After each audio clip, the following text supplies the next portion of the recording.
ان الحمد للہ والصلاة والسلام علی رسول اللہ اما بعد اعوذ باللہ من الشیطان الرجیم بسم اللہ الرحمن الرحیم وجاء اخوة یوسف فدخلوا علیہ فعرفهم وهم له منکرون صدق اللہ العظیم۔ محترم سامعین، اس آیات مبارکہ میں اللہ تعالیٰ نے یوسف علیہ السلام کے بھائیوں کا ذکر کیا کہ وہ یوسف علیہ السلام کے بھائی یوسف علیہ السلام کے پاس آئے۔ یوسف علیہ السلام نے ان کو پہچان لیا اور وہ نہ پہچان سکے۔ اس کی تفصیل انشاءاللہ آگے آئے گی۔ اس سے پہلے جو 7 سال فراوانی کے تھے ان میں سے ایک واقعہ رہ گیا ہے، وہ آپ کو بتا دوں۔ پھر 7 سال قحط کس طرح آیا اور وہ قحط کینان تک بھی پہنچ گیا اور کینان سے یوسف علیہ السلام کے بھائی غلہ لینے کے لیے آ گئے۔ ایک خاص واقعہ یہ پیش آیا کہ یوسف علیہ السلام نے اب دین کی دعوت دینا شروع کر دی کھلم کھلا۔ سب سے پہلے تو یوسف علیہ السلام نے بادشاہ وقت امون ہوتب چہارم کو اپنے دین کی دعوت دی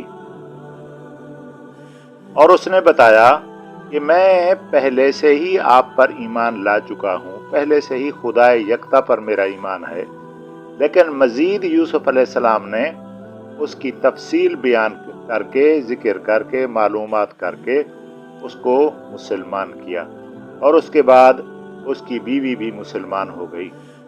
اس سے پہلے خفیہ طور پر عزیز مصر پوتیفار بھی حضرت یوسف علیہ السلام کے ہاتھ پر ایمان لا چکا تھا۔ اس سے پہلے وہ بادشاہ کا پیشکار ہونیفر وہ بھی مسلمان ہو گیا تھا فوت ہوتے وقت، اور اس سے پہلے ایک یوسف علیہ السلام کے دوست سے نیمی سابو چھوٹے وہ بھی مسلمان ہو گئے تھے۔ اب بادشاہ جب مسلمان ہو گیا تو یوسف علیہ السلام نے اس سے کہا، بادشاہ نے کہا کہ بھئی میں اپنا نام تبدیل کرنا چاہتا ہوں۔ تو یوسف علیہ السلام نے فرمایا ٹھیک ہے، آپ یہ نام تبدیل کریں، تو اس سے یہ فائدہ ہوگا کہ آمون سے لوگوں کا اعتماد ختم ہو جائے گا، آپ اعلان کر دیں۔ تو اس کا نام تھا نا آمون ہوتب، یعنی اس کی نسبت آمون بت سے تھی۔